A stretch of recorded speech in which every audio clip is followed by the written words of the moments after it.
Salut à tous et bienvenue sur Zouk TV, fidèle à votre émission Quoi de neuf. Là aujourd'hui nous allons parler d'éducation à la sexualité. Vous allez me dire que c'est un bien grand mot, éducation à la sexualité. Et j'ai à mes côtés justement Ida Marie Mandala, qui est coordinatrice de formation d'Action Sida Martinique. Bonjour Ida, je peux t'appeler Ida Marie, comment? Oui, Ida Marie. Ida Marie, oui. Alors, tu es coordonnatrice de formation. Essaie de nous expliquer d'abord à nos téléspectateurs ton rôle.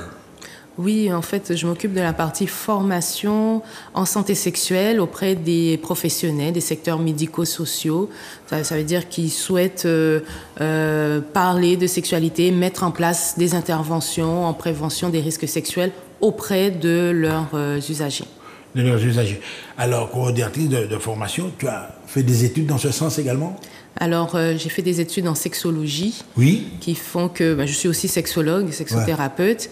Et ça veut dire que j'ai beaucoup de connaissances, compétences au niveau de la santé sexuelle et de l'accompagnement des personnes. Oui, oui. Elle a beaucoup de connaissances au niveau de la santé sexuelle, évidemment. Alors là, maintenant, nous avons une population en Martinique, justement, qui a on va dire, des habitudes. Alors là, justement, est-ce que toi aussi, ça t'interpelle d'essayer de faire sortir les gens de certaines habitudes, l'homme qui a au moins 6 femmes, etc., qui est chez lui, sans problème? C'est pas ton rôle, ça, t'es pas... Non, mon rôle, c'est vraiment d'apporter les informations de manière, on va dire, pour que les personnes puissent s'approprier les informations, pour qu'ils puissent améliorer ou maintenir leur santé. Donc, c'est aux personnes même, justement, d'agir. Tu mets la balle dans leur camp. Voilà. Je vous informe, mais vous êtes responsable. Voilà, exactement. Qu'ils puissent savoir quels sont les dangers, notamment, ou les risques, lorsqu'il y a des comportements qu'on fait et qui peuvent être risqués, quoi. Alors, justement, à ce propos, c'est très, très, très important. Donc, tu t'adresses normalement à des adultes, on va dire, mais tu as également des enfants qui peuvent, des jeunes, on va dire même. Est-ce que vous passez dans les écoles pour faire de l'information? Oui, effectivement. Dans les collèges, par exemple? Oui, effectivement. Donc, l'association est habilitée à intervenir au rectorat de Martinique pour faire de l'éducation à la sexualité. Et donc, on intervient, que ce soit dans les écoles primaires, selon la demande, collèges et lycées, sur toute thématique reliée à la santé sexuelle. Mais effectivement, on est demandé pour faire des interventions sur la prévention IST, VIH. Oui, oui. Alors, il y a plusieurs types d'opérations. Tu m'as parlé effectivement des collèges, etc. Alors là, tu t'adresses à des jeunes. Est-ce que tu as remarqué qu'après justement des séances d'information, est-ce qu'ils discutent entre eux-mêmes? Ah oui, pendant la séance, parce que c'est important justement de les mettre à l'aise pour qu'ils puissent parler de ces thématiques qui sont encore tabous aujourd'hui, justement parce qu'ils ont souvent de la difficulté à en parler avec des adultes ou leurs parents, par exemple. Et ce type de séance fait que ils peuvent en parler librement, sans jugement, en toute confidentialité. Donc, ça fait des émulsions. Ils demandent, ils posent des questions, ils s'expriment sur la thématique. Ils en parlent entre eux et on les encourage aussi à aller en parler avec l'infirmière, avec, par exemple, la CPE et aussi leurs parents pour qu'ils puissent justement prendre en charge justement leur santé sexuelle aussi. Ah oui, bien évidemment, ce que tu viens de dire, c'est important. Donc, il y a les professionnels qui sont là, la CPE, qui a un regard quand même sur toute la population scolaire de l'établissement. Et puis, quand ils entrent chez eux, tu t'imagines que les parents peuvent leur dire, mais vous étiez il y a une sexologue qui est passée vous voir ce matin, vous avez parlé de quoi? Toi, parce que souvent, est-ce que tu penses que l'enfant, vis-à-vis du parent, a toute liberté de lui raconter comment ça s'est passé, quoi? Ça dépend du contact qu'il a eu avec ses parents par rapport à cette thématique-là. Si c'est des choses... Il y a certains jeunes qui ont déjà parlé de ces thématiques-là avec leurs parents. Donc, effectivement, s'ils rentrent à la maison pour lui dire, bon, maman, papa, on a parlé de prévention contre le sida aujourd'hui, ça va être beaucoup plus fluide qu'un jeune qui n'a jamais parlé de ça avec ses parents. Oui, parce que souvent, le problème, c'est que les parents, justement, des fois, la porte est fermée à ce genre de discussion, etc. Alors, la journée mondiale de lutte contre le sida, ce sera quand exactement? Le dimanche 1er décembre. Ah, mais on est là-dedans, là, ouais. Exactement. Dimanche 1er décembre. si tu veux, c'est l'événement phare de votre campagne. C'est ça, la journée mondiale. Alors, l'événement phare de notre campagne, effectivement, l'association, elle milite toute l'année. Hein, on intervient toute l'année. Ouais. Et il y a quatre grandes campagnes. Temps forts, on va dire. Ouais. Temps forts, exactement. Il y a 4 temps forts durant l'année. Il y a la journée mondiale de lutte contre le sida. Il y a le SIDAction au mois de mars. Voilà. Ouais. On s'était rencontrés. Voilà. C'est là qu'on s'était rencontrés. C'est au mois de mars. Il y a le carnaval aussi, où c'est des temps forts pour qu'on puisse répéter les messages de prévention. On va maximiser la communication autour de la prévention. Et il y a les grandes vacances. Ouais. Alors là, justement, on a parlé des temps forts, on a parlé du carnaval. Justement, pendant le carnaval, à certains moments, j'ai remarqué, je retransmettais des fois le carnaval dans la rue, que ça donne lieu également à une distribution, par exemple, de préservatifs. Il y a des chars où Tu penses que c'est porteur, ce genre d'action? Parce que ça peut également provoquer l'effet contraire. Hein, enfin, explique-toi là-dessus. Ouais. Alors, effectivement, il peut y avoir des distributions, mais il faut toujours que ça soit accompagné d'explications. Voilà, d'explications, de documentation. Moi, un petit flyer pour rappeler, par exemple, que faire s'il y a un risque. Par exemple, d'aller à l'hôpital dans les 48 heures s'il y a un risque.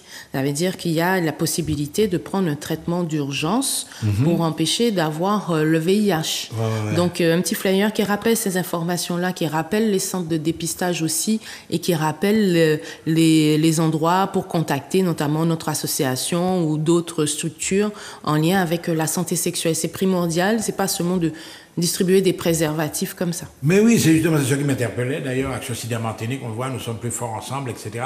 Donc, il y a toute la campagne de promo, etc. Et puis, j'ai remarqué maintenant qu'en télé, il y a des petites séquences. Je ne sais pas si tu as porté attention à ça, où des jeunes discutent entre eux. Ils parlent des relations sexuelles, etc. Ça ne vient pas de vous, Action Sida, non? Non, ça ne vient pas de nous. Non, mais c'est... Tu peux évidemment avoir une opinion là. Tu penses que c'est porteur aussi? Oui, ça veut dire que ça démocratise justement le fait de parler de sexualité et que c'est quelque chose qui est pas caché.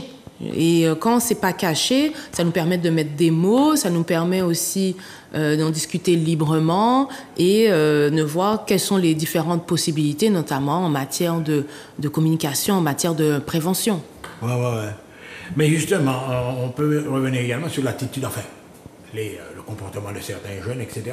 Est-ce que tu penses que parfois, enfin pas parfois, on arrive à un stade où les mœurs sont libérées, on peut le dire en quelque sorte? Est-ce que les jeunes filles ne se sentent pas un peu plus libres maintenant d'avoir ou pas de contact, d'avoir plusieurs copains, d'avoir, je sais pas moi. Ouais.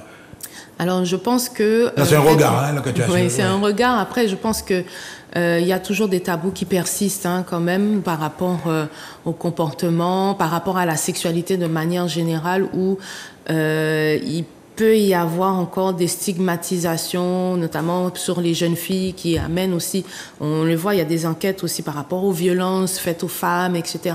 Donc il y a encore justement ces choses qui se passent aujourd'hui, et c'est pour ça que c'est important, notamment, de continuer à informer, de faire de l'éducation. Est-ce qu'on parlait depuis le début de l'éducation à la sexualité, notamment dans les établissements scolaires. Ce qui se passe, c'est qu'il y a dans la loi de l'éducation nationale, il doit y avoir 3 séances d'éducation à la sexualité par an, voilà, par niveau. Et souvent, ce n'est pas fait. Et dans les séances d'éducation à la sexualité, on va parler pas seulement de prévention, mais on va parler d'estime de soi, on va parler de l'anatomie, on va parler du consentement qui est vraiment primordial. Et peut-être dans ces séances-là où on parle de consentement, d'estime de soi, de confiance en soi, donc ça permet à tout et chacun, notamment aux jeunes, de s'approprier ça et puis et que ça transparaît au niveau de leurs relations. Ouais. Mais c'est très important ce que tu dis parce que effectivement avant, en collège au niveau à la 5e surtout, on ne le faisait pas tout de suite. Il y avait l'éducation à la sexualité. Donc, c'est vraiment scientifique. On fait des schémas, etc. Mais ce que tu as dit là, c'est beaucoup plus ouvert. Tu as ce côté technique, scientifique. Et puis, tu as parallèlement à ça, tu as toute une éducation, on va dire, plus, je ne vais pas dire moraliste, non, mais il y a un truc qui touche les mœurs même et l'attitude qu'on doit avoir vis-à-vis de la sexualité. Peut-être pas forcément les mœurs, mais l'individu en tant que tel, par exemple, par rapport à ses compétences psychosociales, et puis faire paraître que la sexualité, mais ça fait partie de la vie. Ça fait partie de qui on est en tant qu'homme, en tant que femme, sur notre orientation sexuelle. Donc, c'est vraiment s'approprier sur dire que la santé sexuelle, c'est important. C'est pas juste quelque chose qu'on met de côté ou qui arrive à 15 ans ou qui arrive à un âge particulier, mais ça touche tout le monde, quoi. Ouais. Je travaille des fois avec des gens, même en gériatrie, etc. On te dit que dès la maternelle, déjà, il y a une approche qui se fait. Tout à fait. Je pense pas que ça fait un peu tôt, non? Non, parce que justement, quand on parle de sexualité, je vais le dire, c'est que il y a différentes thématiques. Et dès la maternelle, les enfants, ils se posent des questions déjà en lien avec la sexualité. Comment on fait des bébés, c'est en lien avec la sexualité. Donc, il y a nécessité justement Est-ce que tu peux parler là également de précocité? Il y a des enfants qui sont déjà... Non, c'est tout à fait normal. C'est dans le développement... On est en phase d'éveil à la maternelle. C'est dans le développement psychosexuel des enfants. C'est-à-dire que quand je disais que la sexualité, c'est toute la vie, ça commence dès la naissance et ça se termine à la mort. C'est juste que le développement, la sexualité, elle est différente selon les tranches d'âge. Il y a la sexualité infantile qui n'est pas tournée vers les autres, qui est plutôt tournée sur, comme vous dites, les phases d'éveil, les découvertes de soi. Et il y a la sexualité adolescente qui est vraiment... Pour moi, c'est la phase la plus importante. Qui l'éveille notamment sur les expériences qui part par rapport à la puberté. Et puis, il y a la sexualité adulte, là où on va aller vers l'autre, on va chercher une sexualité, on va dire, plus génitale aussi. Et il y a la sexualité qui est, qu'on dit, du troisième âge, ou sexualité des seniors. Donc, ça change tout au long de la vie, en fait. Non, mais voilà. C'est très important, ça que là, tu es vraiment dans ton domaine. Et puis, quand on parle d'éducation à la sexualité, donc on parle pas de pratique génitale, quoi. On va pas parler de pratique sexuelle.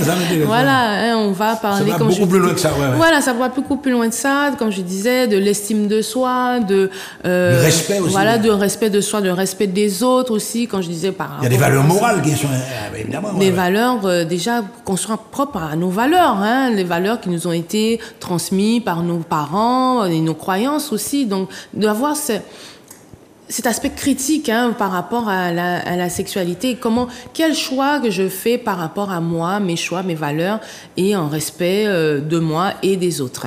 Ce qui veut dire, évidemment, c'est que justement, vous transmettez les indications, vous donnez le mode d'emploi, mais tu laisses une part de responsabilité, bien évidemment, à la personne à qui tu t'adresses, aux jeunes, ou à la personne elle-même a son cheminement à faire, quoi. La personne a son cheminement à faire, effectivement. Et puis, il y a des informations, que ce soit au niveau médical à donner, que ce soit au niveau légal aussi à donner, qu'on parle par exemple du consentement, des violences sexuelles, c'est important aussi, c'est des informations à donner.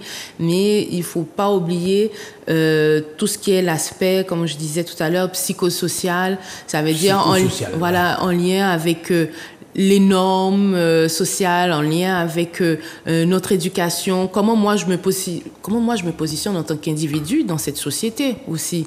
Donc il y a tous ces échanges-là à avoir dans ces séances d'éducation à la sexualité.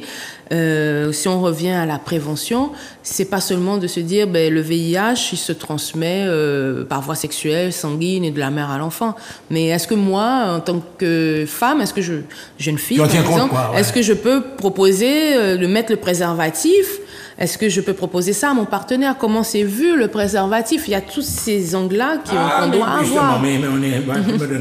Comment je serais vue par mon partenaire si je propose le préservatif? Donc, voilà, ça fait émotionner justement la réflexion à la personne. Mais justement, Ida, des jeunes gens, etc., tu lui proposes de préservatif. Tu penses qu'il n'y a pas une suspicion qui commence à se créer dans l'esprit de ton partenaire, etc.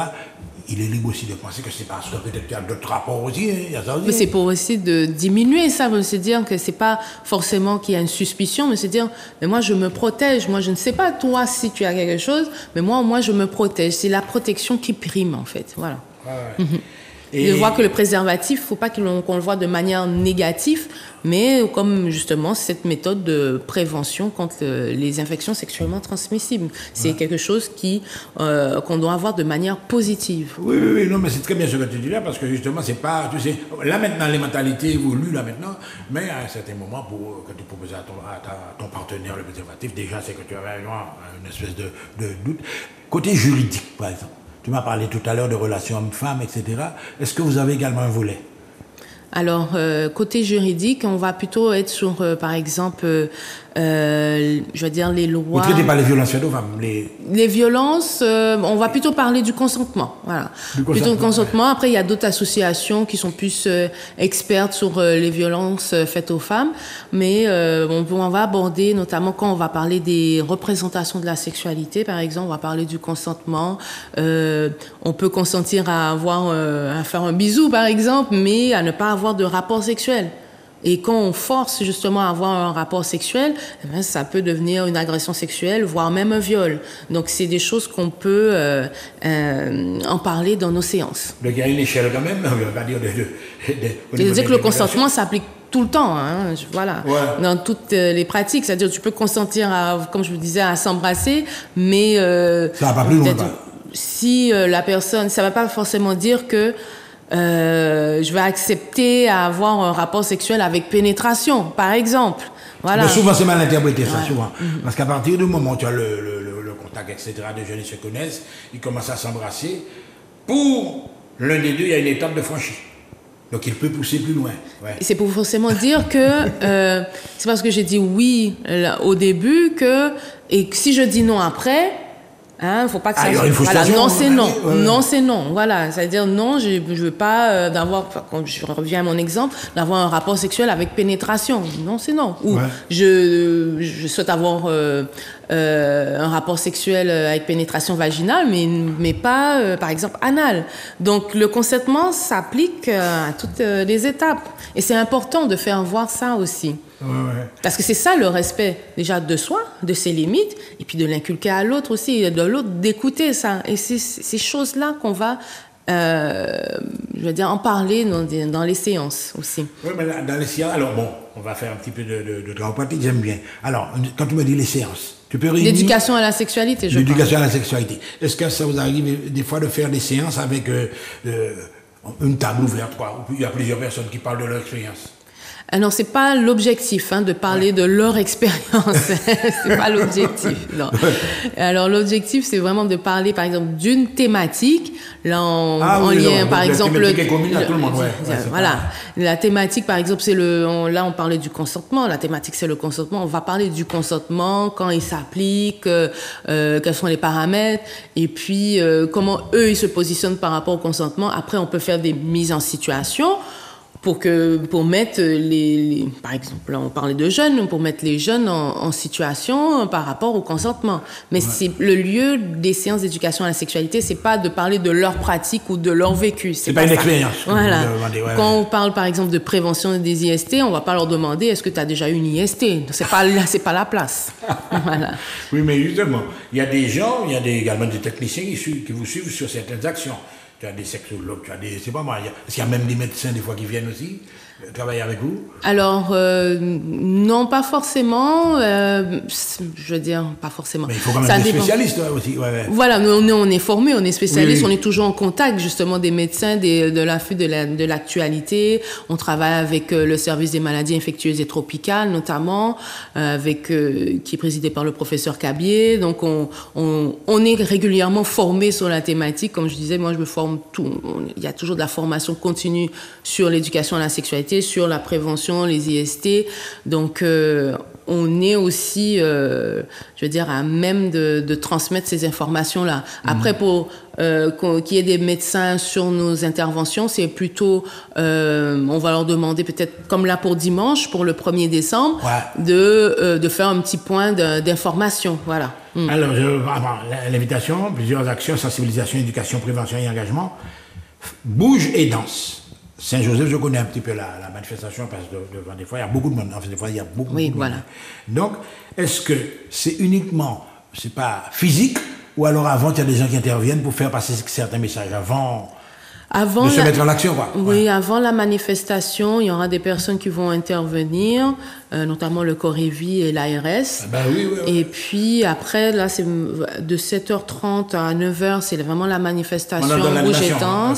Etc. Voilà. Et puis de 9h à midi, donc il y a les stands de formation par l'association Action Sida Martinique. Et puis. Donc tu as toute une structure, là, des chapiteaux, etc. Voilà, exactement. Et sous les chapiteaux, il y a des gens qui pourront discuter avec le public. Exactement. Tu seras là, par exemple. Oui, je serai là. Alors, on redonne le rendez-vous encore. Dimanche 1er décembre, à partir de quelle heure? À partir de 7h30 sur la place des Fêtes à Saint-Joseph. Voilà. Donc, Action Sida Martinique, n'oubliez pas, grande joue. Ça s'arrête à midi, à quelle heure à peu près? Oui, ça s'arrête à midi. Voilà. Pour cette journée-là. Après, nous avons d'autres actions aussi au courant du mois de décembre. Mais justement, avant, parce que là, on est pratiquement dans la dernière ligne droite, est-ce que une action comme ça, je vois que ça devait être renouvelé sur plusieurs places, je sais pas. Est-ce que vous avez prévu d'autres points où vous pourriez faire ça, ce genre d'action? Parce que tout le temps, c'est à Saint-Joseph, cette place-là, je ne sais pas qu'est-ce qu'elle a de magique comme ça. Ou bien Chelcher, vous n'avez jamais fait Chelcher sur la grande place des Arawaks? Non, pas encore. Voilà, ce serait une idée. Voilà. Mais on essaie justement de faire des actions un peu partout sur le territoire. Pendant le 1er décembre, l'année dernière, on était au Marin. L'année d'avant, il me semble que on était à Fort-de-France. Donc, là, pour cette année, on a collaboré avec la ville de Saint-Joseph pour le bouger danse qui était déjà en place. Qui était déjà en place. Ça marche. Exactement. Beaucoup de monde là. Voilà. Et puis, sur d'autres actions, notamment, il y aura sur la place du Malécon, là, c'est plutôt le 7 décembre, c'est un tournoi de basketball, ça s'appelle Basket Bocaille. Mais tu peux annoncer, le 7 décembre, ça arrive tout de suite. Voilà, c'est la semaine d'après. La semaine d'après, dimanche d'après, ouais. Exactement, une association qui s'appelle Basket Bocaille, et puis c'est des tournois de basket 3 contre 3, et tous les dons seront reversés à l'association. Eh bien voilà, tout ça aussi, il faut le préciser. Exact. Okay. Et puis même, il y a d'autres actions. Le mois de décembre, c'est fini jusqu'à 2025, non? Non, mais il y a possibilité d'aller au Chills pour pouvoir, c'est le restaurant au Diamant, pour pouvoir commander un cocktail et les dons seront reversés à l'association. Et puis, ah bon? Voilà, exactement. Et puis il y a aussi Donc vous avez plusieurs types d'actions. Voilà. Le grand collectif sur la place de Saint-Joseph, il y a le tournoi de basket, tu m'as parlé. Voilà, exactement. Et puis on continue aussi nos actions en milieu scolaire parce qu'on c'est vraiment, comme je vous ai dit, une période où aussi on reçoit beaucoup de demandes. Donc on continue nos actions dans nos interventions au milieu scolaire et auprès de différents publics. En tout cas, merci Ida Marie, et puis bonne chance, on espère que ça va marcher très fort. Action Sida Martinique qui sont là. À très bientôt sur Zouk TV. À bientôt.